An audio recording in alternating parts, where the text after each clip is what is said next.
The dear student, today we will learn about the derivation of law of refraction from Fermat principle. है derivation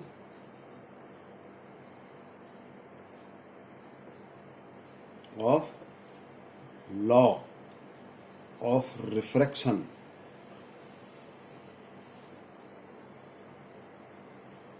from Fermat principle.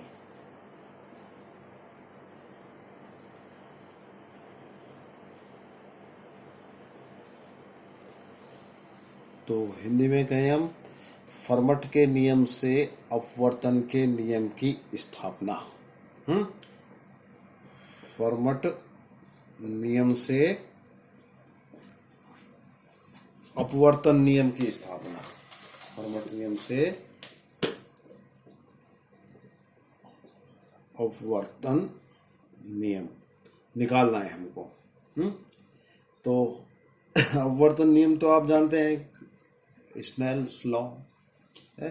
अपवर्तन नियम क्या हुआ? दूसरा नाम है इसका अपवर्तन नियम का स्नेल का नियम।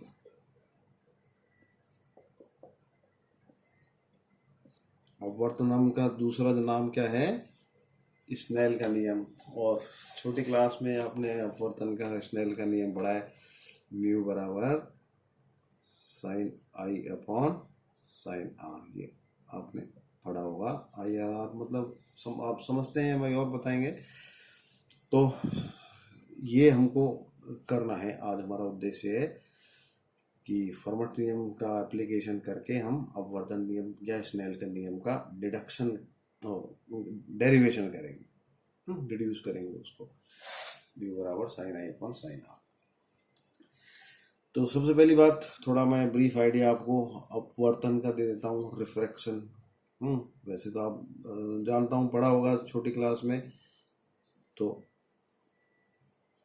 रिफ्रैक्शन या अपवर्तन, तो अपवर्तन भी क्या है?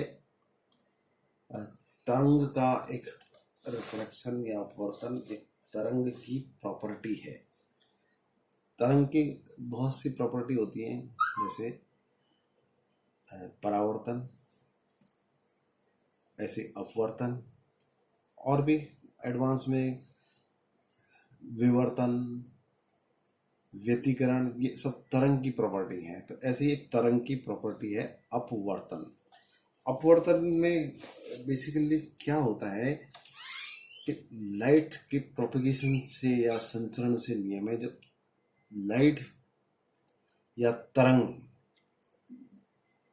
प्रोपगेशन की ड्यूरेशन में, संचरण के दौरान एक माध्यम से दूसरे माध्यम में प्रवेश करती है या मीडियम चेंज होता है, तो इसमें क्या होता है? माध्यम में परिवर्तन होता है। सबसे बड़ी बात, माध्यम या मीडियम चेंज होता है। मीडियम में चेंज होना जरूरी है। वैसे तो परावर्तन में भी क्या होता है? मीडियम में चेंज होता है। कि जैसे मैं दोनों ही नियमों की बात बताता हूँ कि मान लीजिए ये कोई एक माध्यम, वन माध्यम है और ये दूसरा माध्यम है। आपकी सुविधा के लिए मैं बताता हूँ, इधर हवा है, इधर कांच है। ये ग्लास, इधर क्या है? ग्लास, कांच, और इधर हवा या एयर। ये दो मीडियम है। एक मीडियम से प्रकाश आता है दूसरे मीडियम के ऊपर, किसी भी दिशा में आ सकता है। ये इस दिशा में आया। यहाँ पे क्या है? ये इंटरफेस है। ये एक तरफ ग्लास मीडियम है और दूसरी तरफ मीडियम है एयर मीडियम। तो ये इंटरफेस है। ये तो जब लाइट इधर आती है तो आने के बाद मीडियम में क्या होता है? दो काम होते हैं कि वापस उसी मीडियम में लौट आती है।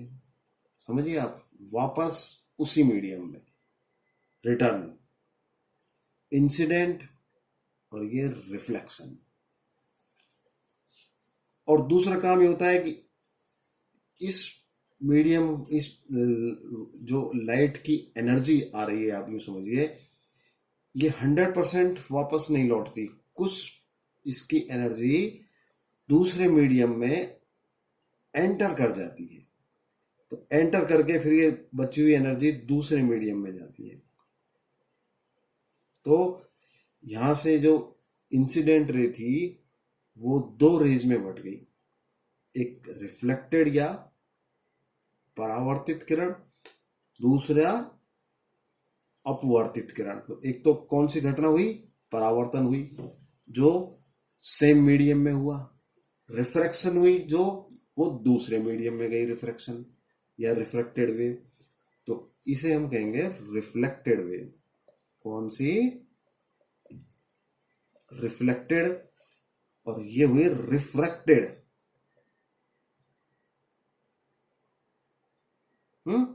अपवर्तित किरण, अपवर्तित किरण। तो आप दोनों घटनाएं समझ गए, परावर्तन और ये। तो हमको इसमें अपवर्तन पढ़ना है, यानी कि इस रे के बारे में पढ़ना है।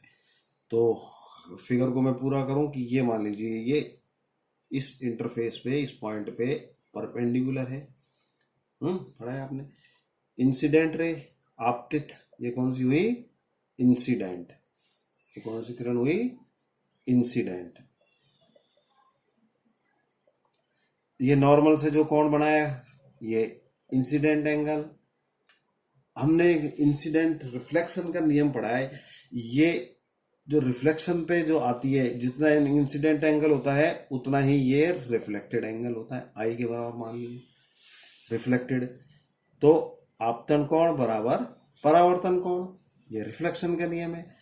ये मान लीजिए नॉर्मल से जो कोण, हम क्या करते हैं, जो एंगल होता है उसका मेजरमेंट हम रे और नॉर्मल के बीच करते हैं हमेशा। तो ये नॉर्मल है, और नॉर्मल मतलब अभिलंब माध्यम पे। और ये जो रिफ्रैक्टेड वेव है, कौन सी, रिफ्रैक्टेड तरंग है, ये एंगल बना रही है, इसको आर लिखेंगे।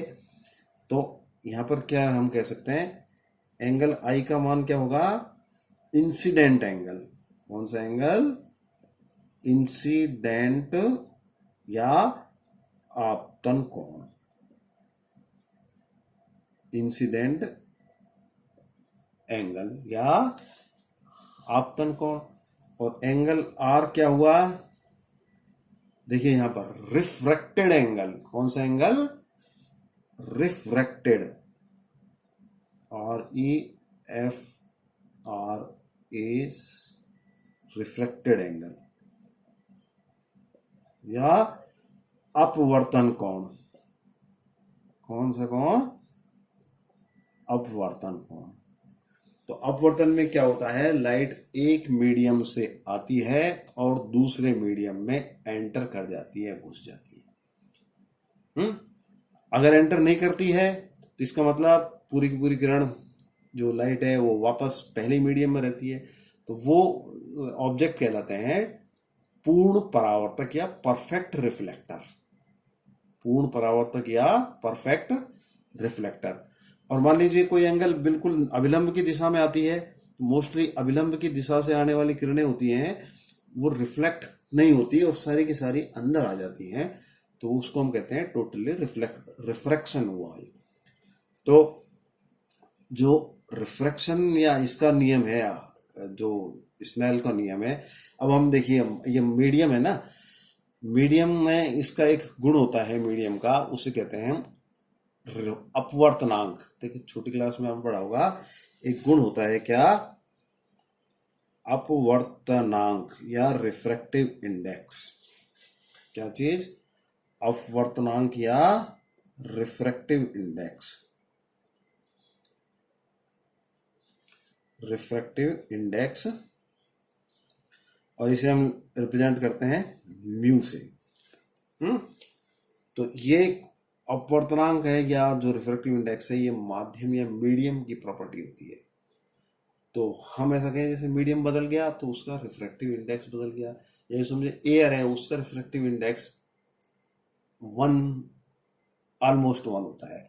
वैक्यूम है उसका एग्जैक्टली 1 होता है। तो एयर का 1.0 कुछ 00 ऐसे नियर टू 1। और जो ज़्यादा डेंस मीडियम हो गया, जैसे अब डेंस मीडियम मतलब सघन माध्यम कहें, जैसे ग्लास है या वाटर है, ये दोनों क्या है, वैसे तो जो ट्रांसपेरेंट मीडियम है ये, इसमें से वेव लाइट की निकल जाती है, वाटर ग्लास में से भी चली जाती है, कांच में से। लेकिन ये एयर के कंपैरिजन में डेंस मीडियम है, सघन माध्यम है। सघन माध्यम को आप यूँ समझिए, जब उसके जो मटेरियल जिससे बना होता है ना, जैसे एटम कहते हैं या मॉलिक्यूल कहते हैं, वो जब पास पास जितने पास होंगे वो उतना ज़्यादा उसका डेंस मीडियम होगा, रिफ्रैक्टिव इंडेक्स ज़्यादा होगा।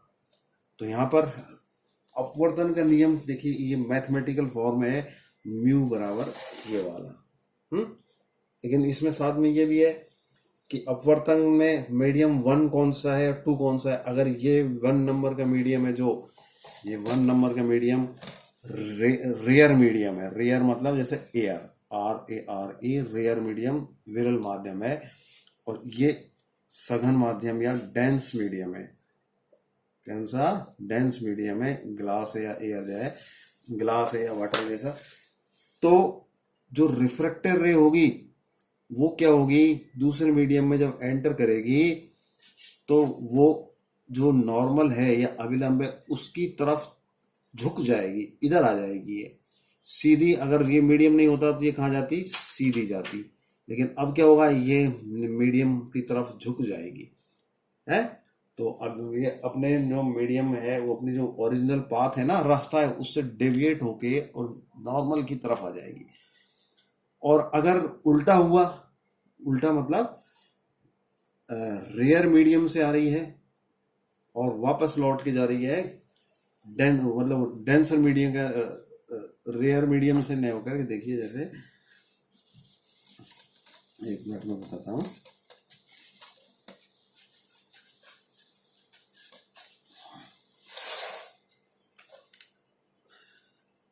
जैसे ये यहाँ पर वाटर है, ये क्या है, पानी है, और ये इधर हवा है। अब लाइट का सोर्स रखा हुआ है कहाँ पर, पानी के अंदर। अब ये डेंस मीडियम है, ये कैसा मीडियम है, ये डेंस मीडियम है। और ये एयर है जो हवा है, ये रेयर मीडियम है। अब ये लाइट की वेव है जो इधर पानी में या डेंस मीडियम में से इस इंटरफेस पर आती है, और इस इंटरफेस से आएगी तो क्या होगी, ये वापस रिफ्लेक्ट होगी और कुछ पार्ट दूसरे मीडियम में चला जाएगा। तो ये तो रिफ्लेक्शन हो गया इसका, तो ये तो पानी का पानी में आ गई, और ये नॉर्मल है। तो अभी मैंने आपको बताया कि जब ये इंसिडेंट रे डेंसर मीडियम में ओरिजिनेट होती है और रिफ्लेक्टेड होती है, किससे, रेयर मीडियम से रिफ्लेक्ट होती है, तो दूसरे मीडियम में ये इस नॉर्मल से दूर हट जाती है, ये इस तरफ जाएगी ये। तो यहां पर ये कौन सा एंगल हो गया, एंगल ऑफ रिफ्रैक्शन, ये एंगल ऑफ इंसिडेंट। तो जब मीडियम नंबर 1 डेंस है तो मीडियम नंबर 2 डेंसर मीडियम से रेयर मीडियम में जाएगी, तो नॉर्मल से दूर हट जाएगी। और इससे पहले जो वाला केस उल्टा बताया है कि रेयर मीडियम से डेंसर मीडियम में आएगी तो नॉर्मल की तरफ आ जाएगी। तो नॉर्मल से दूर होना और नॉर्मल की तरफ आना, ये मीडियम की डेंसिटी पे डिपेंड करता है। खैर, तो ये मैंने आपको मैथमेटिकली बताया कि म्यू बराबर sine I upon sine R, और ये हमको प्रूव करना है। यूज लेना है फर्मट का प्रिंसिपल। यूज क्या लेना है, तो प्रूव क्या करना है ये, और यूज लेना है, क्या यूज लेना है, फर्मट प्रिंसिपल।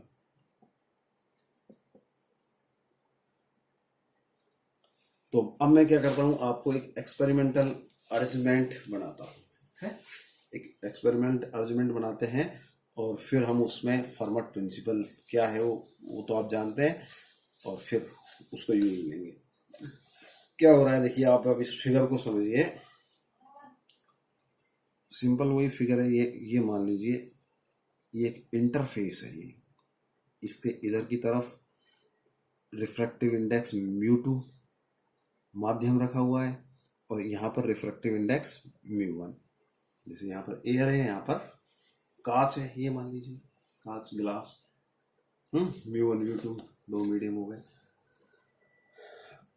एक पॉइंट ए पर सोर्स रखा हुआ है, और ये सोर्स से एक किरण चलती है, और ये कहीं पर भी इस मिररिंग इंटरफेस पे कांच की प्लेट को टकराती है, और टकरा करके इसका पार्ट इस मीडियम में घुस जाता है, और ये किसी पॉइंट दूसरे बी पॉइंट पर आ जाती है। ये क्या हो जाता है, मान लीजिए ये बी पॉइंट पर ए पॉइंट से चली और बी पॉइंट पर आ गई।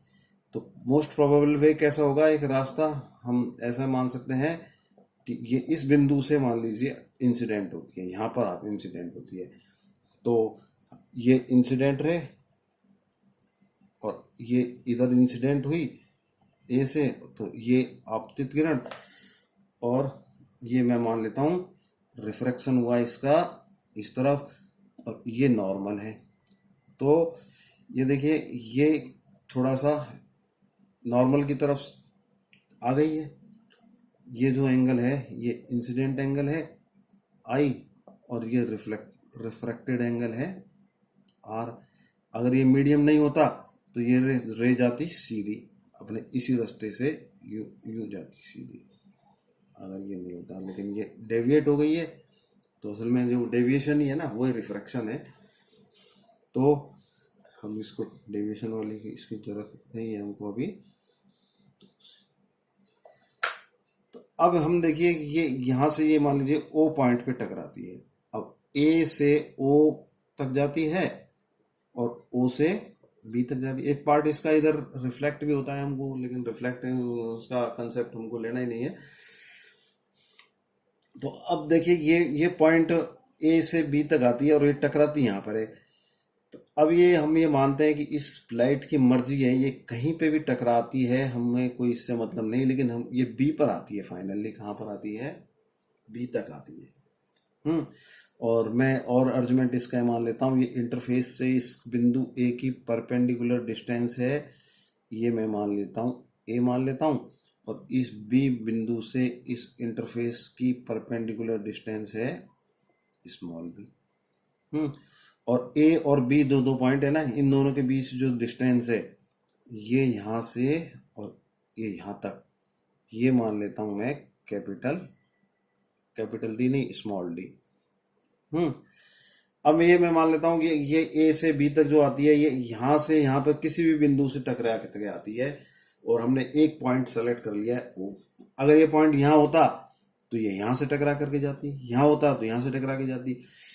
तो ये दूरी मान लीजिए ए से, ये इसको मैं मान लेता हूँ, इस पॉइंट को पी मान लेता हूँ और इसको क्यू मान लेता हूँ। ये दूरी मैं एक्स मान लेता हूँ। पी से ओ तक की दूरी, पी से ओ तक की दूरी क्या होगी, पी से ओ तक की दूरी एक्स मान लेता हूँ। तो ओ से क्यू तक की दूरी क्या हो जाएगी, डी माइनस एक्स। अब यहाँ एक बात हमने देखी कि किसी बिंदु पे टकराता है तो बदलेगा क्या, एक्स बदलेगा। तो एक्स क्या है, वेरिएबल है, x is the variable, x is the परिवर्तनशील है। वेरिएशन किस में हो रहा है, एक्स में हो रहा है बस।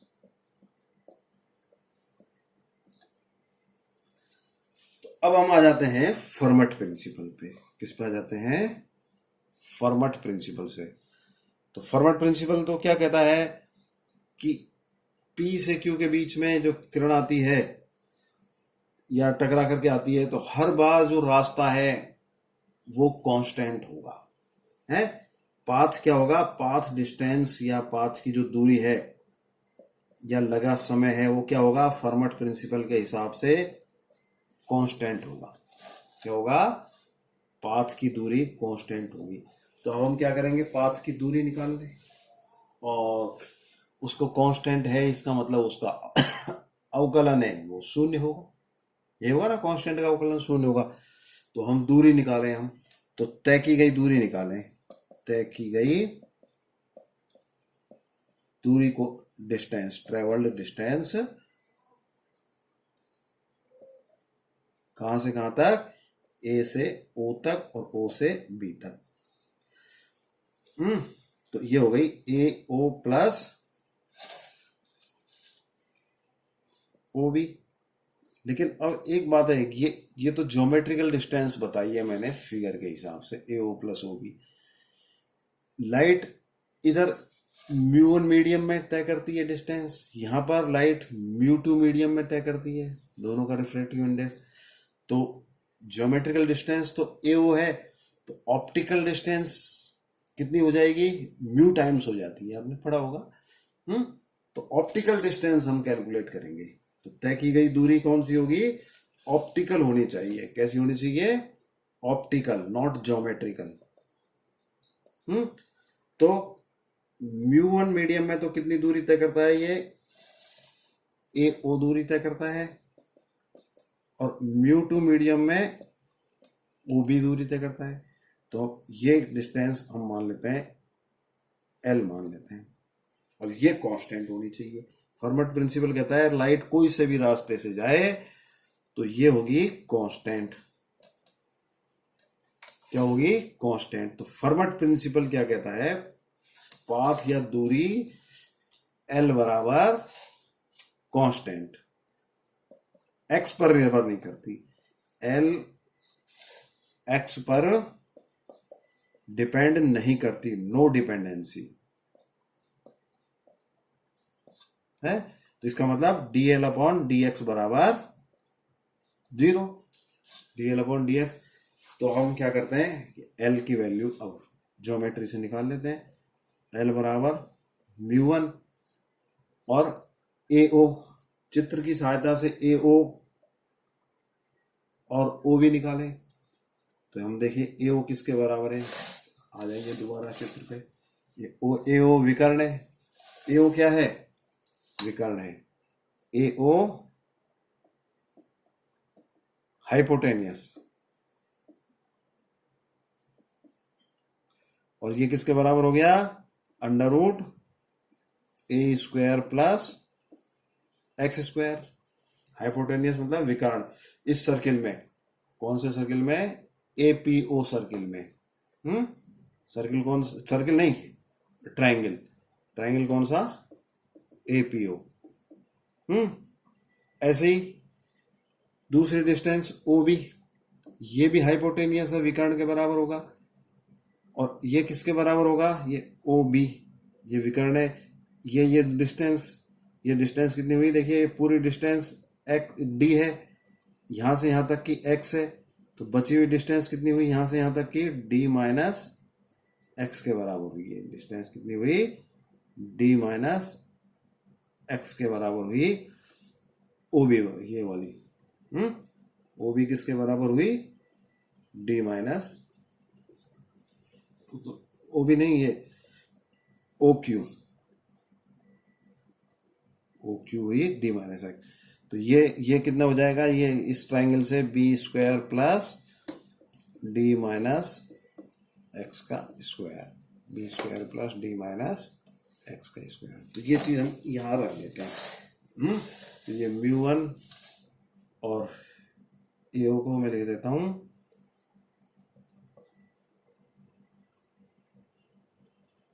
ए square plus X square plus mu two, और इसको लिख देता हूं मैं B square plus D minus X का होल स्क्वायर। अब D L upon D X निकालें इससे। तो मैथ्स के स्टूडेंट हैं तो वेरी सिंपल, अवकलन कर लीजिए। म्यू वन तो कांस्टेंट हो गया, इस अंडर रूट का अवकलन क्या हो जाएगा, 2 under root A square plus X square और 2x, जैसे हमने रिफ्लेक्शन में किया था। और म्यू टू और इस अंडर रूट क्वांटिटी का अवकलन क्या हो जाएगा, 2 under root B square plus D minus X का होल स्क्वायर, और इसका हो जाएगा 2 डी माइनस एक्स, और साथ में -1 का और मल्टीप्लीकेशन हो जाएगा। तो ये इसका अवकलन हुआ, ये वाली चीज का D L upon D x. और फर्मट प्रिंसिपल क्या कहता है, D L upon D x बराबर 0।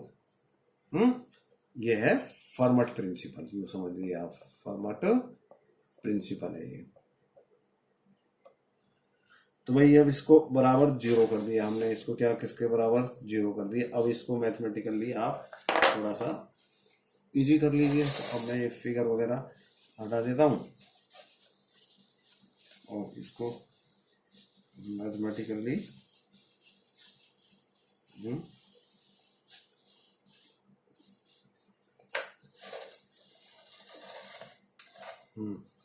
D L upon D x से वापस इधर आ जाते हैं। तो ये 0 के बराबर है, तो यहाँ क्या बचा, एक तो μ1 बच गया, और 2 से ये 2 कैंसिल हो गया, और ये x बचा, और अंडर रूट क्या बचा, ए स्क्वायर प्लस एक्स स्क्वायर। और यहाँ पर ये -1 था, ये -1 था ना, ये -1 को ये माइनस कर दिया, तो ये μ2 बचा यहाँ पे, ये μ2, और 2 से 2 कैंसिल कर दिया, और ऊपर बचा d माइनस एक्स बचा, और यहाँ फिर बचा B square plus D minus X का होल स्क्वायर, और ये बराबर 0। तो इसका मतलब μ1 एक्स बटे under root A square plus X square बराबर μ2 D minus X upon under root B square plus D minus X का स्क्वायर।